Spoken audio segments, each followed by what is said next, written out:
Muy buenas tardes chicos, y el día de hoy vamos a comenzar con nuestra videoclase correspondiente al día de hoy, martes 15 de diciembre, y para ello vamos a empezar con nuestra materia de matemáticas y vamos a abrir nuestro libro en la lección 22, ¿cuánto es? Páginas 54 y 55 de nuestro libro de matemáticas, y vamos a comenzar a contestar la siguiente lección, en la cual vamos a analizar la información de cada uno de los siguientes artículos que nos presentan, el artículo 1 y 2, y posteriormente vamos a responder las preguntas basadas en la información que nos dan en cada uno de los artículos. Recuerda que hay que observar y leer muy bien la información, así como comprender muy bien la pregunta que vamos a leer para saber qué es lo que nos está pidiendo. Y ahora vamos a comenzar y vamos a leer el primer artículo. ¿Sabías que los colibríes son los pájaros más pequeños que existen? Las especies de menor tamaño es el colibrí zunzoncito o elfo de las abejas, que desde la punta del pico hasta la punta de la cola mide entre 4.8 y 5.5 centímetros y puede pesar entre 2 y 2.7 gramos. Y a continuación podemos ver una imagen del colibrí zunzito o elfo de las abejas. Puedes observar lo pequeñito que es en tamaño, que puede pararse en la punta de la goma de tu lápiz. Y para hacer la comparación, recuerda que este colibrí se mide en centímetros y que mide entre 4.8 y 5.5 centímetros. Este es el tamaño del colibrí, pero cuando está bebé, cuando recién nació, este es el tamañito del colibrí, siendo aún más pequeñito. Ahora ya te puedes imaginar cuál es la medida y tamaño real del colibrí. Ahora vamos a continuar con el texto.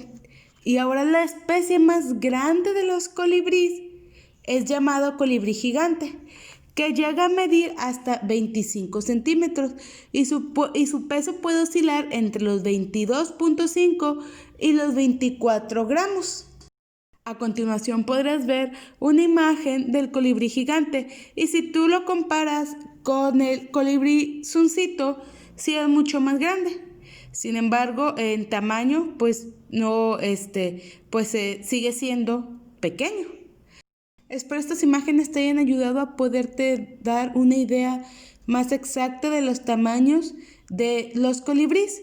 Y bueno, ahora vamos, ya que vimos los tamaños, sus dimensiones y qué es, y leímos bien lo que nos pide nuestro artículo, vamos a contestar las preguntas desde el inciso A hasta el inciso D. Y vamos a comenzar con la primera pregunta. ¿Cuántos milímetros puede medir el colibrí zunzoncito desde la punta del pico hasta la punta de la cola? Recuerda que dentro de la información que nos da el artículo, tú tienes la medida del colibrí zunzoncito en centímetros, pero la pregunta nos los está dando en milímetros.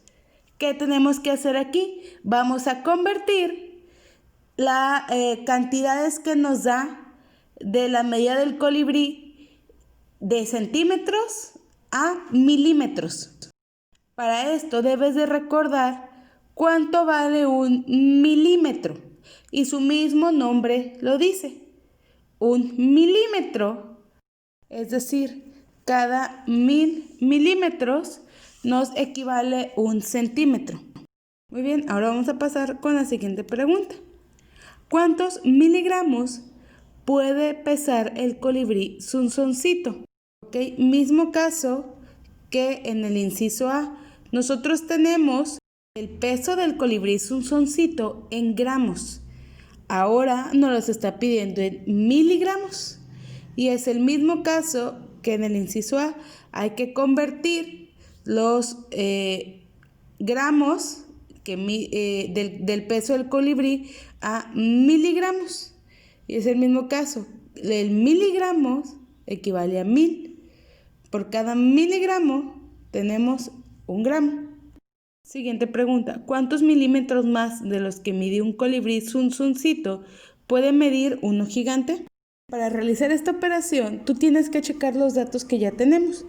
Habíamos checado las medidas del colibrí zunzuncito en milímetros, pero ahora, antes de poder hacer lo que nos pide el inciso C, tenemos que cambiar las medidas del colibrí gigante a milímetros también, así como lo hicimos en el inciso A, porque las medidas del colibrí gigante están en centímetros, pero en el inciso C nos piden cuántos milímetros más de diferencia hay entre uno y otro.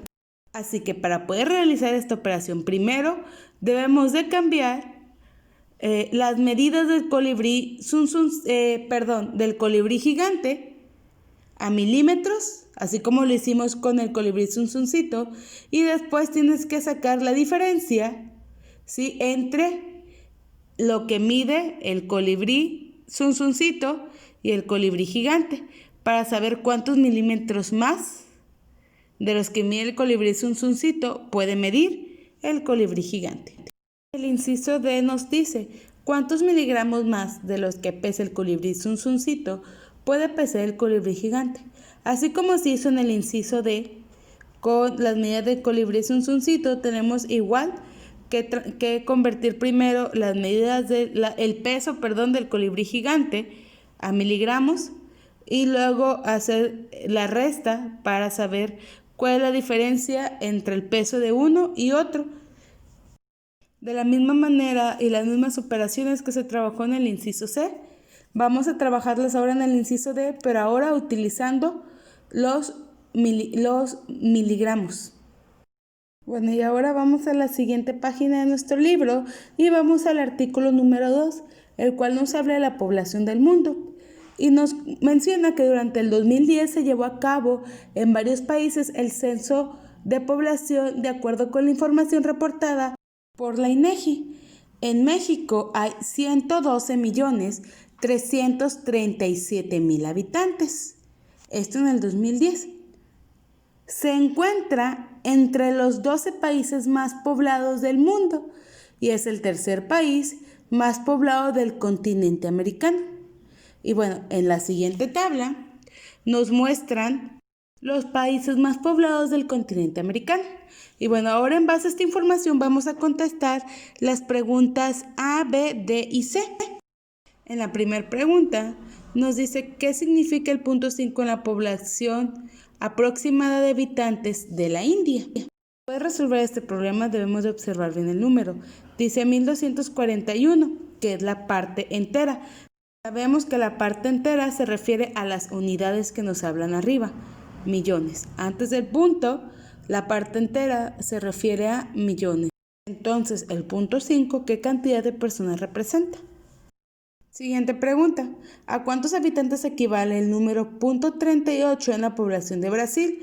Y son las mismas situaciones y operaciones que en el inciso A. Vamos a realizar exactamente lo mismo, pero ahora utilizando el .30 en la población de Brasil. La siguiente pregunta del inciso C nos sigue preguntando y orientando las mismas operaciones. ¿A cuántos habitantes equivale el número .9 en la población de Rusia? Y el inciso D nos dice que registremos la población de México en la tabla. ¿Y cómo vamos a ver la población que tiene México? Fácil. Nuestros datos del artículo 2 nos da el número de población que tiene México y ahora solamente lo vamos a registrar en el recuadro de la tabla, el cual se encuentra en blanco y ese lo vamos a llenar nosotros.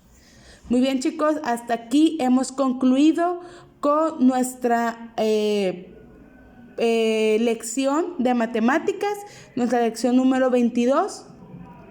Recuerda que tienes que enviarme la foto y realiza las operaciones también ahí en tu libro, en un ladito, para poder ver qué operaciones utilizaste, cómo resolviste tu problema. Y hasta aquí has terminado con la materia de matemáticas. Y ahora vamos a irnos a la actividad que corresponde a la materia de geografía, en la cual con ayuda del video guía sigue la lectura de la lección El agua en el planeta de la vida, páginas 49 a 53, y al finalizar de leer nuestra página y escuchar nuestro video, vamos a contestar las siguientes 6 preguntas. ¿Son factores que modifican la cantidad de agua disponible en la población? Número 2. ¿Qué son los mantos acuíferos? Número 3. ¿Cuáles son los 4 grandes océanos de la Tierra? Número 4. ¿Qué porcentaje representan las aguas continentales del total del agua del planeta?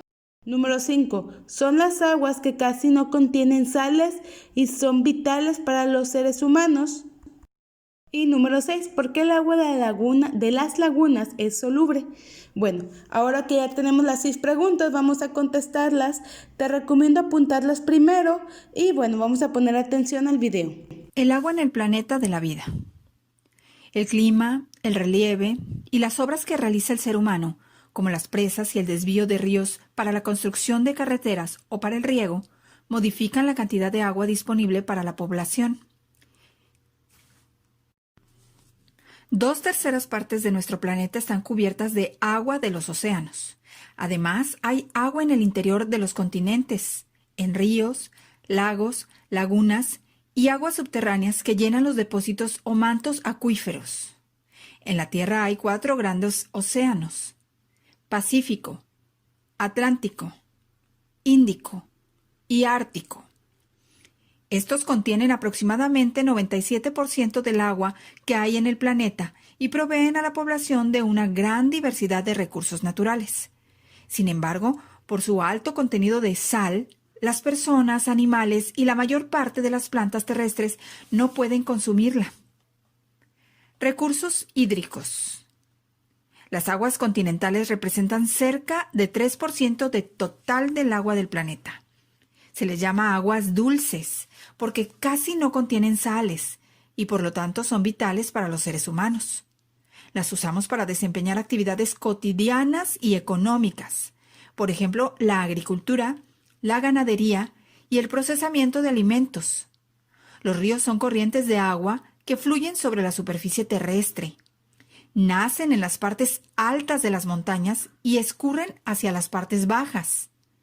Muchos ríos como el Amazonas, el Bravo y el Mississippi depositan sus aguas en los océanos. Otros llegan a las partes bajas sin salida al mar y forman lagos. La población aprovecha el agua de los ríos para regar los campos de cultivo, generar energía eléctrica, navegar y pescar con fines industriales o domésticos. A diferencia de los lagos, las lagunas son cuerpos de agua que se alimentan de los ríos y del mar. Por esa razón tienen agua salobre, es decir, dulce y salada. Al igual que los lagos, las lagunas también son aptas para la pesca. Parte del agua de lluvia, al llegar a la superficie, se absorbe y filtra hasta acumularse en depósitos dentro del subsuelo.